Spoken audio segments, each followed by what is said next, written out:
Shields up, Ironbreakers. Rurkon here coming at you with another edition of the Conscast. And in today's episode, we're going to be talking about the next generation PlayStation, which I assume is going to be called the PlayStation 5. There was an article released just a couple of hours ago from Peter Rubin over on Wired.com. And we're going to be referring to that article as we move along because they have some very exclusive information that was just released today. And it's some pretty exciting stuff. I'll be linking to the article in the description of this video if you want to check out the source for yourself, and you should, because it is a pretty good read. There's a lot of stuff to talk about, but I'll be focusing on what I consider to be the most important points in this article. So let's begin. The very first thing that they say, that Mark Cerny says, is that the video game console that Sony has spent the past 4 hours building is no mere upgrade, which is, it's at the very least encouraging.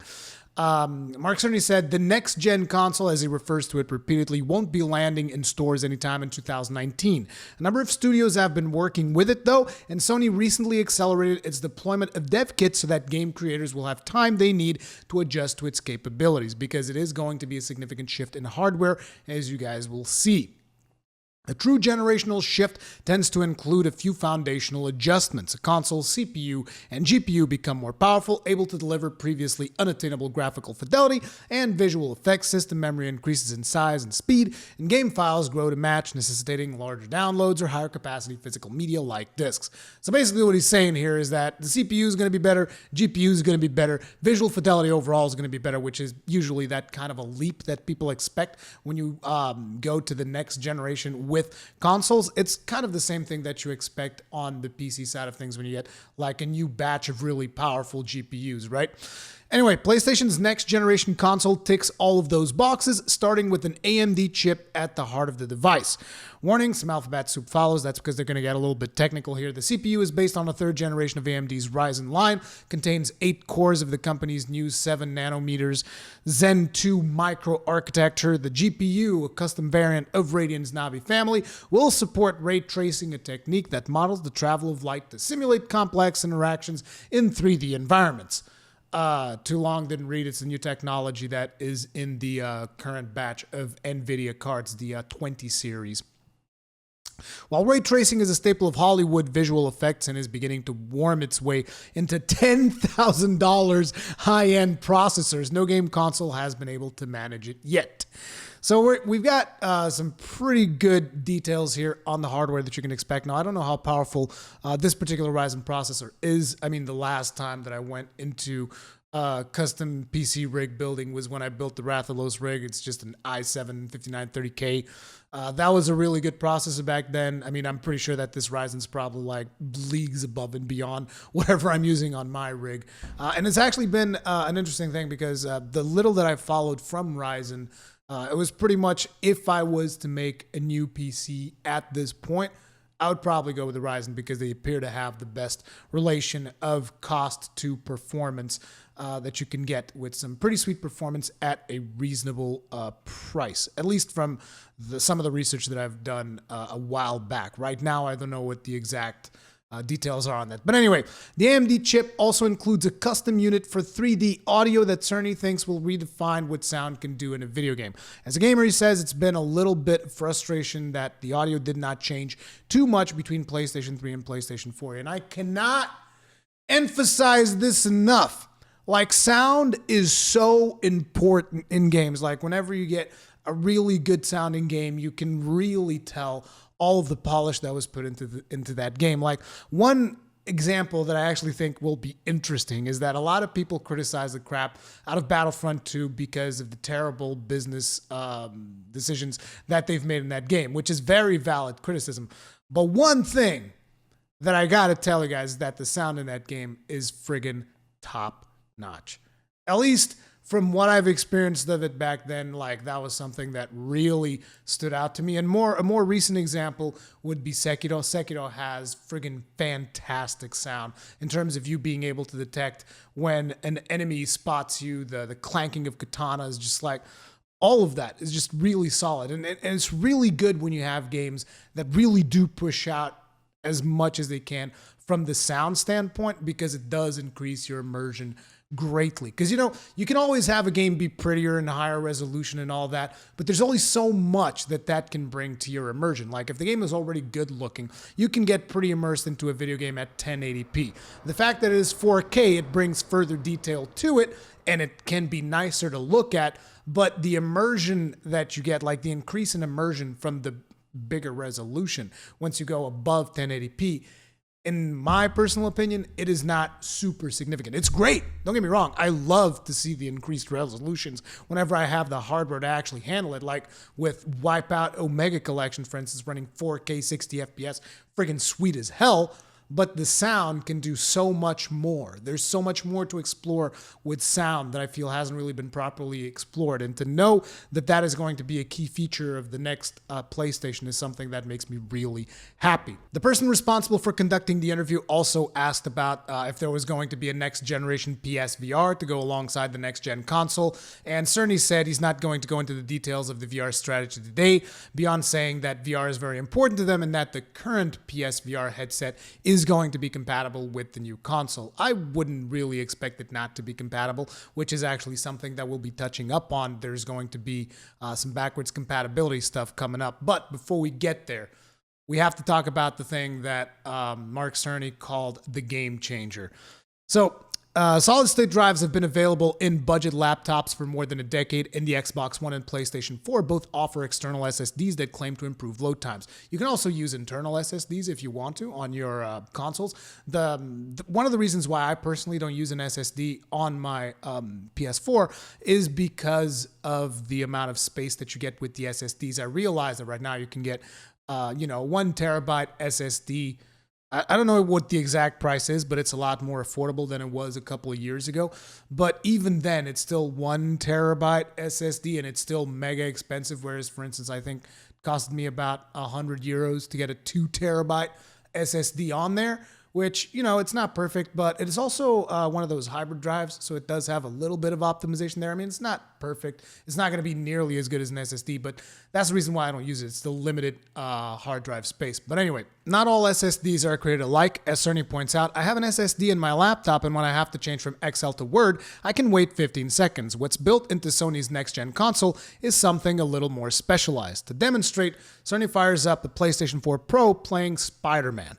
Spidey stands in a small plaza. Cerny presses the button on the controller, initiating a fast travel interstitial screen. When Spidey reappears in a totally different spot in Manhattan, 15 seconds have elapsed. Then Cerny does the same thing on a next-generation dev kit connected to a different TV. The dev kit, an early low-speed version, is concealed in a big silver tower with no visible componentry. What took 15 seconds now takes less than 0.8 seconds to do fast travel in Spider-Man. Now, personally, I find that to be particularly impressive because I've played Spider-Man and I have a good grasp on the loading screens. Even 15 seconds, I think it was considerably more when I was playing it. But then again, I don't have an SSD. I'm not sure if this is comparing with an actual SSD on the PS4 Pro. They don't go into actual detail as to what the hardware is on that PS4 Pro. But anyways, what they have to say then is that's just one consequence of an SSD. There's also the speed with which a world can be rendered, and thus the speed with which a character can move through that world. Cerny runs a similar to console demonstration, this time with the camera moving up one of Midtown's avenues. On the original PS4, the camera moves at about the speed. Actually, it's not original PS4. Supposedly it should be the PS4 Pro, because they said on the previous example it was running on a PS4 Pro. The camera moves at about the speed Spidey hits while web slinging. No matter how powered up you get as Spider-Man, you can never go any faster than this, because that's simply how fast we can get the data off the hard drive. On the next generation console, the camera speeds uptown like it's mounted to a fighter jet. Periodically, Cerny pauses the action to prove that the surrounding environment remains perfectly crisp. While the next generation console will support 8K graphics, I'm assuming at a reduced performance, but I don't know because they don't really go into great detail. TVs that deliver it are few and far between, so we're using a 4K TV. But basically, these SSDs are a real game changer. But the interesting part is that these are not just like any SSD that you put in this PlayStation, because you wouldn't be able to get that kind of performance. 0.8 seconds load time. on a friggin' quick travel. I mean, I haven't tried out the new PCI Express. I think it's 4.0, whatever it is. I haven't tried those out, the ones that are actually like boards that you hook up onto the computer. They're not, old school looking hard drives, but smaller. I haven't tried those out yet, so I don't know what kind of performance you can expect on those, but I can tell you right now, on the SSD that I have on my PC, it wouldn't be nothing like that. Anyway, at the moment, Sony won't cop to the exact details about the SSD, who makes it, whether it utilizes the new PCI Express 4.0 standard, but Sony claims that it has a raw bandwidth higher than any SSD available for PCs. Now, it's like... This is a very important point, and I'll tell you guys why. Anyway, that's not all. The raw read speed is important, Cerny says, but so are all the details of the I/O, input-output mechanisms, and the software stack that we put on top of them. I got a PlayStation 4 Pro, and then I put in an SSD that costs as much as a PlayStation 4 Pro. It might be 1/3 faster, as opposed to 19 times faster for the next-gen console, judging from the fast travel demo. So the important thing here is that you're talking about a customly developed hard drive, at least from what I can tell from this article, which has me concerned in terms of pricing, because whenever you're talking about SSDs, that I still consider it to be a pretty expensive medium, because I can get an old school hard drive with a lot more space than an SSD. Naturally, it's not going to be nearly as fast as an SSD drive, but it will have a lot more storage space. And that is an important thing, because as they stated earlier in this particular article, the newer games are going to have better textures, which means bigger games. And bigger games means you're going to need more hard drive space. Like, I believe that at some point in this article, they also mentioned that like Red Dead Redemption 2 is a 100 gigabyte game. So that's quite a significant chunk. So it's not like you can just put out the PlayStation 5 with a 500 gigabyte SSD, because you're talking about specialized technology. Now, have they really thought about how these SSDs are going to be manufactured? Have they been able to design a way in which these SSDs are going to be manufactured that is going to be particularly cost effective? What size can we expect from the SSD that is going to be in the next generation PlayStation? Because from my point of view, even a 1 terabyte hard drive is beginning to sound particularly small. Like, my PS4 Pro has a 2 terabyte hard drive, and it is filled to the brim, and I still have like a 3 terabyte external hard drive that also has some games that I don't play as often installed on there. But then again, I am, as with all things in video games, I'm a hoarder, so I tend to just like put a bunch of games in there. I could probably delete a bunch of stuff and organize my space a little bit better. But, that is a decision that you're going to have to make. And that is where I'm a little bit concerned. Because, like, when you're talking about custom technology, like, how expensive is it going to be? How much is it going to drive the price up of the next generation PlayStation? Are we talking about a situation where they're going to pull another PS3 like they did in the past and, try to charge $600 for a console? Because I don't think that's going to work all that well for Sony, and I'm pretty sure they're going to be aware of that. So I would expect this box to be coming in, I think, tops. You're talking like $400, $499, $449, maybe? Even then, seems a bit expensive. I think that $400 is like the established price right now. Maybe they'll have like 2 versions or something, but I don't know. I hope they don't muck about with the price too much, because that is going to hurt its opportunities to be successful. And for reasons that we will get into further in this video, I really do want this console to succeed. But anyway, continuing onwards. The next generation console will still accept physical media. Yes.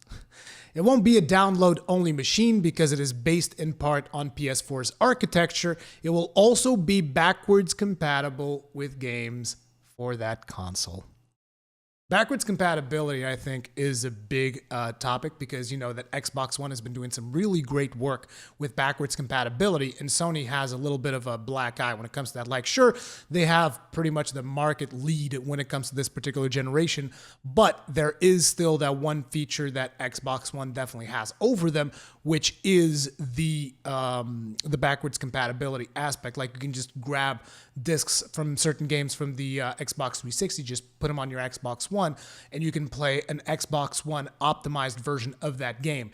And that is not something that Sony is doing. Sony is providing you access through their PlayStation Now service, which is a streaming service that I'm not a big fan of. So, you guys already know how I feel about streaming video games from the cloud. It's just not something that I'm that into. So them actually having, support for backwards games on PS4 is backwards games. Them having support for PS4 games is going to be a big selling point for me personally, because I have a massive library of games on my PS4. And it better not be like, oh yeah, $10 to convert. You better not. Don't even. I mean, that would not be backwards compatible. That would be dumb. But anyways, an interesting thing that is not touched up on in this particular article is the fact that the next PlayStation might not just be compatible with PS4, but also compatible with PS3, PS2, and original PlayStation. Now, this one right here is a bit of a rumor still, because it's not totally confirmed. There is a patent that was filed in Japan that kind of confirms this particular suspicion, but we don't have any hard details or official confirmation on this yet. So this is an article from Tech Radar by Gerald Lynch. It was posted on February. There were a bunch of articles posted around this time talking about this particular patent, but basically, according to a newly uncovered patent, back in February, remember that? The PlayStation 5 may be capable not only of playing souped-up next-generation titles, but also of emulating the PlayStation 4, PlayStation 3, PlayStation 2, and original PlayStation. So we already have the confirmation that PlayStation 4 is definitely going to be supported on the next-generation PlayStation. So, man, if we could support all of these. Now, personally, I wasn't really around during the PS2 and PSX era. I was just playing World of Warcraft. I am a little bit ashamed to admit. At the time, I was like exclusively playing World of Warcraft. But I was around the PS3 area, and there's a lot of PS3 games that I would love to see. And also, one of the things that I would actually like to see as well would be PS Vita support. Like, bring in those Vita titles, dude. Give me that Soul Sacrifice. Give me that Freedom Wars on the next PlayStation. That'd be awesome. You don't even have to like upscale it all that much. Just get those visual like 720p, 1080p. I'll be fine. I just want to be able to play it on the big screen on the current generation console. I think that would be friggin' awesome. But anyways, the patent numbered 2019-503-013 was filed by the PS4's lead architect Mark Cerny and describes a process that would allow next-generation CPU to interpret the CPU of previous machines. It focuses on synchronization errors, making sure that the newer, more powerful hardware only sends required information from a game in response to a call from the title itself, rather than jumping the gun and overriding the data being held in RAM. So this is some pretty good news. The confirmation that it is going to be supporting games in the PS4 architecture, which kind of leads a little bit more credibility to the information that we have here. One can hope, right? One can hope, and that would be friggin' awesome. If you were able to play the entirety of the PlayStation library on the next console, and I'm talking like play natively. Like, I don't want no PlayStation Now cloud service, none of that nonsense. If people want to play it with that service, that's fine for whoever has good enough internet and doesn't mind that whenever his internet is down, it doesn't work. I'm talking about friggin' playing it on this box. Call me old school. Call me an old man, a dinosaur, a relic of a forgotten age. I don't care. That's how I feel about this. I don't want Google Stadia. Like, I'm going to use it to live stream because it's going to be convenient as hell. But ultimately, for my personal gaming experience, that's not what I want. Okay, I don't want no cloud services. But yeah, that is the article. That is pretty much most of the stuff that we know. So you're talking about a more powerful console than the PS4, significantly more powerful. You're talking about 8K resolution, which I'm just like, dude, my TV can barely do 4K, let alone 8K. The HDR stuff, though, is pretty good. The fact that they're going to be adding in ray tracing as well is going to be pretty damn sweet. The SSD technology that they're touting seems particularly interesting. Whether or not it is going to be something that will be accessible, though, and that they will be able to actually put into that console at a reasonable cost remains something to be seen. But it definitely has me more excited than any of this cloud talk about, oh, I'm stream games onto your phone. Like, no, I don't want to stream games onto my phone. I don't even want to stream games onto my TV. I want to be able to play it natively. Like, look, especially considering the way that ISPs are constantly taking jabs at net neutrality. It's just like, I don't expect the internet to be a particularly stable ground for, live streaming video games in the future. But maybe that's just me. Maybe I'm just being a pessimistic. What do you think about all this? Let me know in the comment section down below. Thank you very much for watching. If you guys enjoyed this video, hit it up with a like. If you're new here, subscribe, hit up that bell notification icon, and stay strong, and may your shields never break.